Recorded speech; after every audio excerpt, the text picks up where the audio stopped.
Hello IP students. Today our topic is software engineering and this is software engineering part 4. In this lecture we are going to discuss about V model of SDLC. SDLC basically refers to our software development lifecycle. In our previous lecture we already discussed waterfall model, spiral model, incremental model, and in this lecture we are going to discuss about V model. So let us take a quick revision of waterfall model because waterfall model basically provide a base for V model. So waterfall model basically contain 5 different phases, and these are requirement analysis and specification, design, implementation and unit testing, integration and system testing, and operators and maintenance. So these are the 5 different phases of waterfall model. This is called waterfall model because it behave like a waterfall. We only go to in forward direction, and we cannot go to in backward direction after completion of one phase. So that's why it is called a waterfall model, because this shows the nature of waterfall. Next, this is V model, and why it is called V model, because in this V model we can easily see that there is a symbol of V. So, and this model also called as verification and validation model.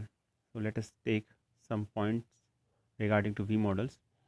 V model is an SDLC model. SDLC refers for software development lifecycle, where execution of process happens in a sequential manner in V shape. So process executed in a sequential manner means one after another. And this model is an extension of waterfall model. As I told earlier that waterfall model provide a base for V model. So, or we can say that it is extension of waterfall model, because some functionality are added in waterfall model. After that we can get V model. And V model is also called as verification and validation model. It is also known as verification and validation model. And in this, each phase of SDLC must complete before the next phase starts. So it is a very important point, and this property also is part of waterfall model. In waterfall model, there is also a completion of a phase before we can start another phase. So in the, because V model is extension of waterfall model, so in this phase, in this model, there is a also a property that when we complete one phase, then only we can start another phase. And V model testing is done in parallel to the development. That is very important point. In V model, basically the most important thing is that in this model, testing is parallel to the development. Now let us take a now let us see diagram. In this diagram, first of all, this is a diagram of V model. And why it is V model? Because there is shape of V. It is called as verification and validation model because there are two process or phases in it. These are verification and validation phase, and there are two life cycle in it, that is developer life cycle and testers life cycle. And in this diagram we can easily see that developer's life cycle go in downward direction and testers life cycle goes in upward direction. Also there is a parallel connection between developer's life cycle and testers life cycle. And developer's life cycle basically contain four parts: business requirement specification, system requirement specification, high level design, low level design, and finally coding. Coding basically provides a base for developers life cycle and testers life cycle, and it is, we can say that it is the last phase of developer life cycle, and after that testing begins. So after that unit testing, component testing, system testing, and acceptance testing are there. So this is a basic diagram of V model. We show the functionality of V model. There is another diagram which represents the functionality of V model. This diagram represent functionality of V model, and this is similar to this diagram, but there is a only difference of terms. In this we can easily see that there is a requirement design, and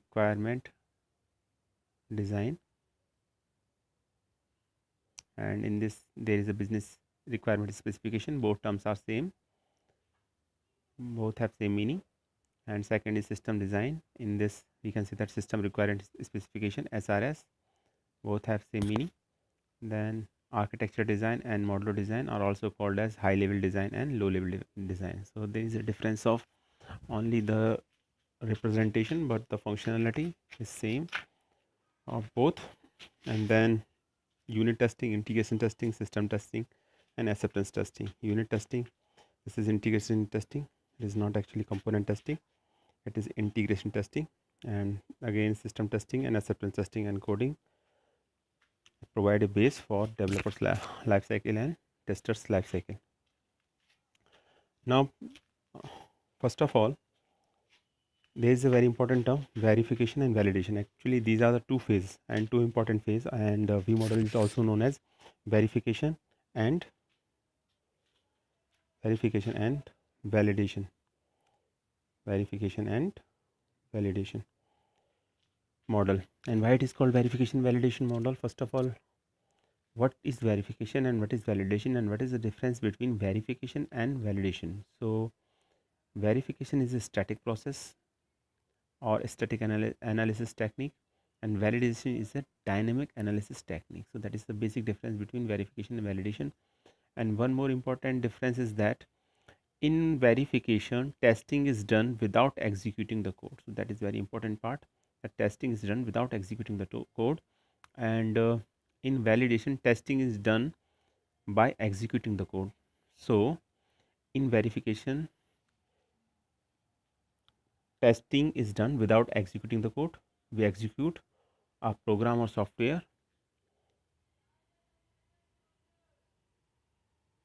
without executing its code in validation, but in verification there is no execution of code at all. Actually, in verification we verify a software by its review, inspection and walkthrough process.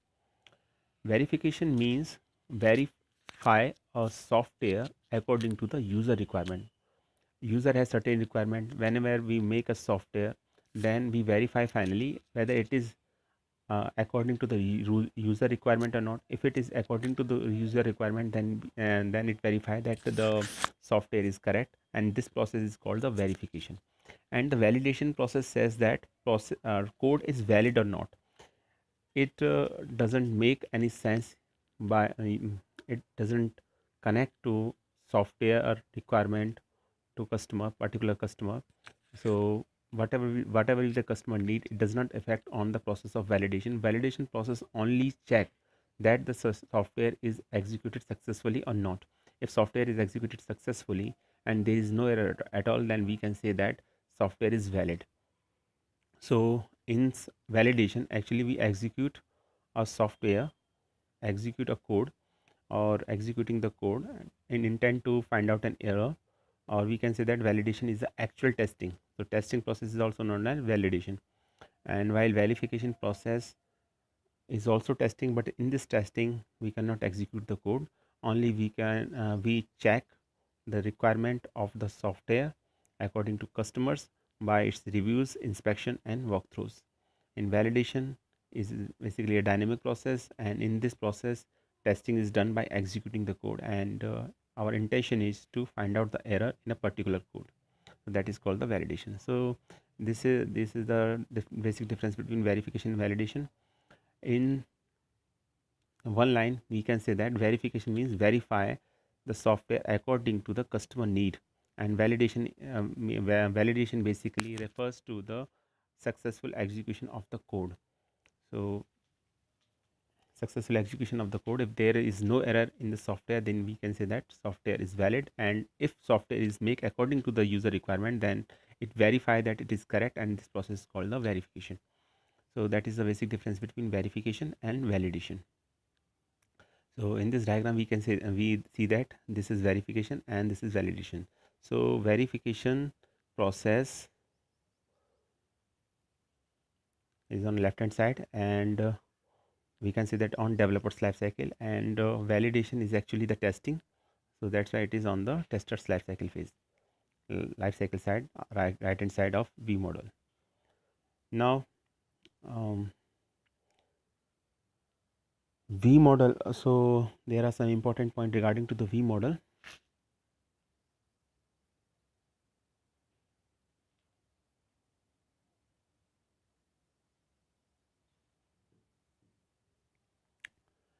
The V model is an SDLC model where execution of process happens in a sequential manner in V shape.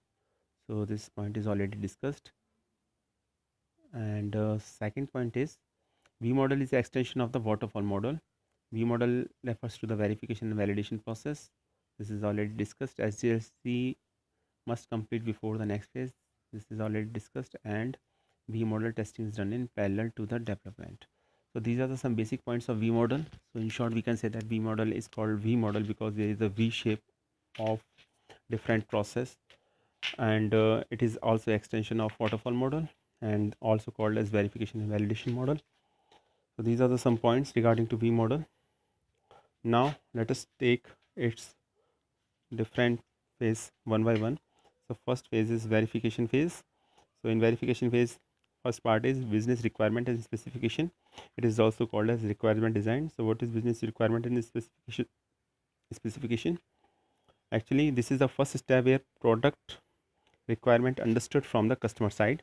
This phase contains detailed communication to understand customer expectation and exact requirement.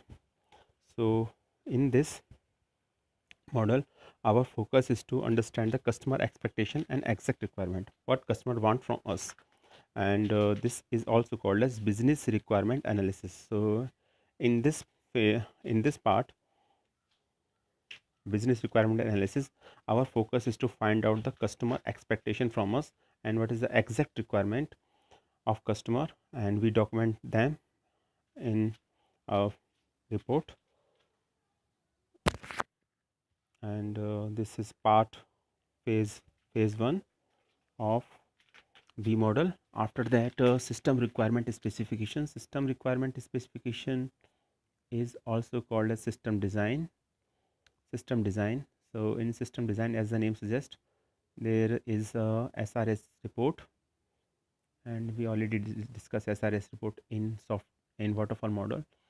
SRS refers for software requirement specification. It is a particular type of document which contain information regarding to a software, and basically in this stage, system engineer or analyst and interpret the business of the proposed system by studying the user requirement document. So the business analyst or system engineer is studying the user requirement document and make a SRS report. And the main thing is here, how the system is implemented is not important. Here, how the system is implemented is not important. What the system is supposed to do is important. So our focus is what the system is supposed to do, not how the system is implemented. So that is the main focus of system requirement specification. And some process are there, and these are brainstorming, session walkthrough, interviews. These are the process of SRS report, system requirement specification. This is all called as system design. So in this, basically we design a system. That is a verification phase, part 2.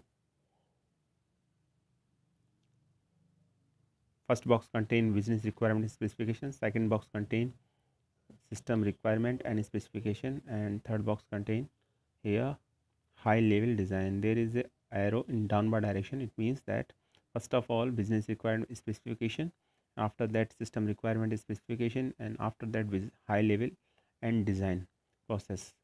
So in this sequence, process are going on. So third phase is system requirement and high level design. System requirement is also called as high level design. In this phase, high level design of the software is built. The team studies and investigates on how the requirement could be implemented, and this technical feasibility of the requirement is also studied. So in this, basically technical feasibility is studied, and technical feasibility says that whether the system are created or dependent on other system or not, and its software and hardware requirement. These all are discussed in high level design or system requirement. So this is phase number verification phase, and this is part 3 of it, architecture design, also called as high level design. What is high level design? High level design, actually also called as architecture design, it says that in this phase, based on the uh, architecture design, or basically based on the high level design, software architecture is created. The modules, their relationship and their dependencies, architectural diagram, database, tables, technology, details of the finalized in this phase. So what happens in this phase? Let us take diagram again. In this phase, basically this is business requirement specification. We deal with the customer and find out what he wants. Then system requirement specification, SRS report. We made SRS report there, and then high level design, or also called as architectural design. And in this design, basically our focus is to design overall architecture of software. So overall architecture of a software is created in this, and different modules, how these modules are connected to each other, it means their relationship, how they are dependent to each other, means find out the dependencies, its architectural diagram, and database tables, and technology details, what type of technology it use. All these types of information are there in architectural design. So this is the part number 3, architectural design. And architectural design is also called as high level design. So basically high level design contain the basic architecture of a system. And again I repeat, system requirement specification is also called as system design, basically contain the overall look of a system and contain SRS report, which is software requirement specifications. So in this, basically we study the user requirement documents, and after that there is a low level design. It is also called as module design. So this is low level design or module design. Module is basically a part of a software, also called as module. So it is also called low level design. In basically module design or low level design, different software component are designed individually. Different methods, classes, interfaces, data types, etc. all are finalized in this phase. So in this phase, basically the methods, classes, interfaces, data type means type of data, interfaces means collection. Interfaces are basically a collection of different methods, and different classes are used in it, or a particular model are analyzed in model design and or low level design. Model design is also called as low level design. There are two different representation here. There are two different types of representation here. You can write this or this, any one of them in examination. Both are correct, but here terms are little bit different to each other, but both have same meaning. Next is implementation code. So implementation code, this code actually, in this code actual coding is done after designing. The coding phases started. So after module design or low level design is complete, because high level design and low level design both are completed in this phase. And after that, implementation of code is there in implementation and code part.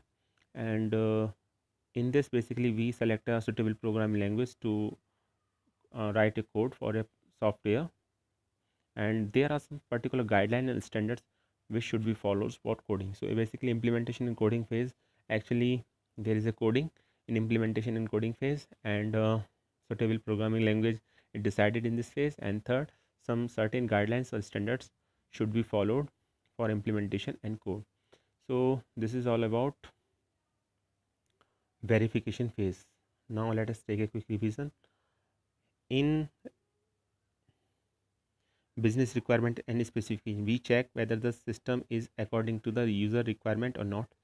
In second phase, system requirement specification, in this we make a SRS report. In third, there is a high level design, or basically also called as architecture design. In this phase, basically we build a architecture of a software. And next is low level design. In this low level design, also called as module design, we basically create different types of mention different types of data types, different types of tables, and different types of classes, interface, all these belongs to a particular module are decided in this level. And after that, coding means implementation of the final code is there in coding part. So this is all about verification phase. Now second phase start, which is validation phase or testing phase, actual testing. Actually in this phase we verify the software according to the customer's need, and in this phase we actually find out the errors in our software. So this is called the validation phase. And first part is unit testing. So what is unit testing? In both these are unit testing as mentioned. So what is unit testing? Actually unit testing is there.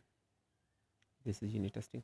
Right hand side, first one is unit testing. In this phase, the unit test case created in a low level design phase are executed.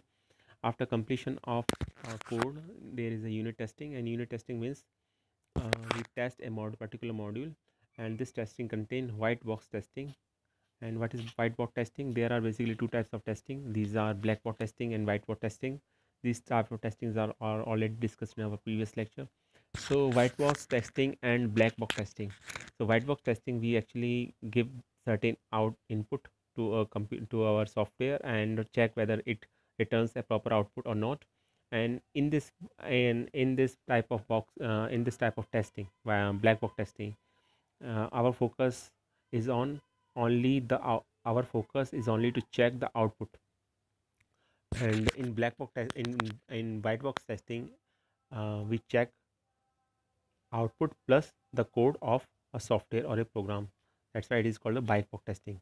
In white box, when array is passed, then we can see the array easily. But in black box, when we want to pass a array, or when we pass a array into a black box, then we see only the input and the output. That's why it is called the white box testing and black box testing. Here array, we compare array to a program or a software. So in black box testing, our focus is to find out the correct output, and in white box testing, our aim is to find out the correct code, and whether the correct code is correct or not, or whether there is an alternative solution for that code or not. So these are the two types of white box testing and black box testing. So in unit testing, our focus is on white box testing, and unit means a particular module or particular part of a software. So in this type of unit testing, we check a particular part of a software, also called as module or a unit. So unit testing is the white box testing where a piece of code is written which invokes a method to test whether the code is giving the extension output or not. So this is unit testing. Next is integration testing. After when we execute different modules separately and successfully, unit testing is over. After then we combine them into a single unit called the integration testing. Here the term is component testing is here. Actually component testing is wrong. Here integration testing should be there. Actually component testing and unit testing both are the similar terms. So here integration testing is there, must be there, and there only system testing. So please correct it. Here write integration testing in place of component testing. Second diagram is correct. And what is integration testing? So integration testing means to integrate all the units or modules into a single piece, and after integration we check whether the functionality is correct or not after integration. So that type of testing is called the integration testing. And this is the second type of testing. And as we go in forward direction, so after unit testing there is the integration testing. In this phase the integration test case are executed which are created in architectural design phase. So here one thing is important, that this type of testing is placed at which level? Unit testing as model design level and integration testing at architectural design level. So this is also very important. So integration testing means after integration of different unit into a single piece, we check whether the software perform well or not. So that is called the integration testing. So in this phase the integration test cases are executed which are created in the architectural design phase in case of anomalies detected or logged and tracked. So what is integration testing? Integration testing is a technique where the unit tested modules are integrated and tested whether the integrated modules are rendering the expected result. In simpler word, it validates whether the components of the application work together as expected.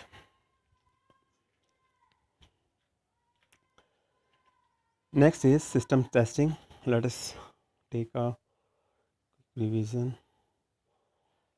Let us see the diagram. This is system testing and this is correspondence to system design. In this also, this is system testing and this is correspondent to SRS, system requirement specification, which is also called as system design. So what is system testing? In this phase, the system test cases, the functional test cases and non-functional test cases are executed. So both type of cases are executed, whether these are functional or non-functional. In other words, the actual and full-fledged testing is of the application takes place here. So what is the meaning of system testing? System testing means that actual and full-fledged testing of the application takes place. So whether the system or whether the software perform like a system or not. A system means when in system basically there are different parts, and when these parts are integrated, they perform like a system, where systems are interconnected to each other, but different parts of it have certain functionality, such as our solar system. So finally, when we get our software system, then we check the proper functionality of a system, that whether it perform well in all manner, or we can say that full-fledged testing of the applications in this. So basically, system testing contain full-fledged testing of the applications. So after successful execution, after the completion of the system testing, last testing is user acceptance testing, and user acceptance testing is basically connected to business requirement specification, BRS, or requirement design. And we in BRS, actually in BRS, business requirement specification, we check what is the customer need and what are the customer expectation from us, and what are the exact requirement of the customers, and we document them in. So in requirement design or acceptance testing is basically related to a requirement design, or it's basically related to business requirement specification.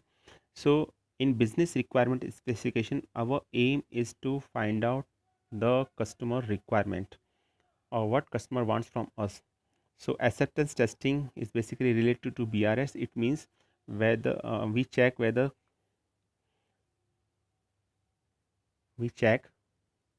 that customer accept our system or not, whether we satisfied him or her in terms of functionality or not. So that is also called the acceptance testing, accept or not.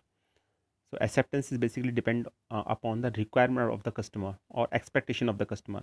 If we fulfill the expectation of the customer, then obviously customer accept our software, and this type of testing is also called as acceptance testing. And acceptance testing, there is basically three types of testing: load testing, stress testing, and volume testing, in which we pass different load and plus different stress and different types of volumes, and check whether the system fails in particular condition or not. If it is successfully executed, and then we can say that it is acceptance testing is successful. So acceptance testing is basically related to business requirement testing. Here testing is done to validate that the business requirement are met in the user environment. So that is very important point. And compatibility testing and sometimes non-functional testing such as load, stress and volume testing are also done in this phase. So in this phase, compatibility testing and load testing, stress testing and volume testing are there, which basically check the load, stress and volume and whether the system is compatible or not. And also we check that acceptance testing is according to business requirement, is according to customer need or customer expectation. Then this is all about VModel. So in this, let us take a quick revision. Unit testing means testing of a particular part. Integration testing means combined into a single part, and check whether after combining these parts they perform well or not. In system testing, we check that they behave like a system or not.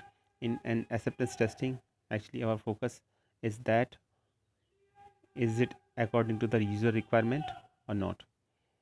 So these are the different types of testing which belongs to different classes of different segments of verification phases. So this is VModel, and always remember the direction of these phases.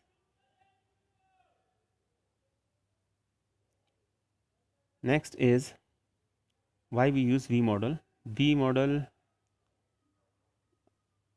VModel is applicable when the requirement is well defined. So we use VModel when the requirement is well defined and not ambiguous. There is no certain uncertainty at all.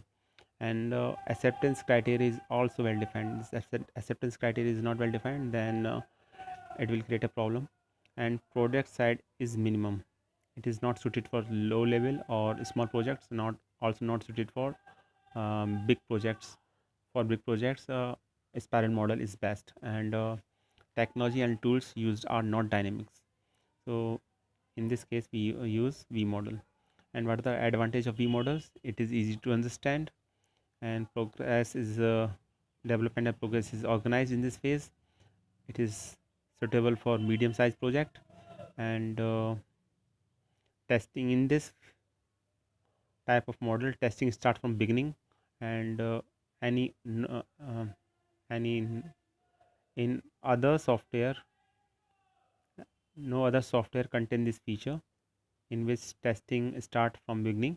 So in terms of testing, it is very much different from other models, and it is easy to manage, and it saves also lots of time. So these are the some basic advantage of pros of VModel. Next, disadvantage: rigid and flexible, complex, not good, not suitable for complex project, or there is no intermediate stage, no prototype at all. Okay, and no working software is produced in the intermediate stage, and if any change happens in the midway, then at least document along with the required document has to be updated. So these are the some disadvantage of VModels. So in short, we can say that VModel is suitable for medium size projects, and it is easy to understand, and testing starts from beginning. That is the biggest advantage of VModel. And as far as disadvantages are concerned, it is least flexible and not suitable for complex project, and there is no prototype at all, and there is no intermediate stage in this model, and that is the biggest disadvantage of VModel. So this is all about VModel. I hope you like this video. Thank you for watching this video.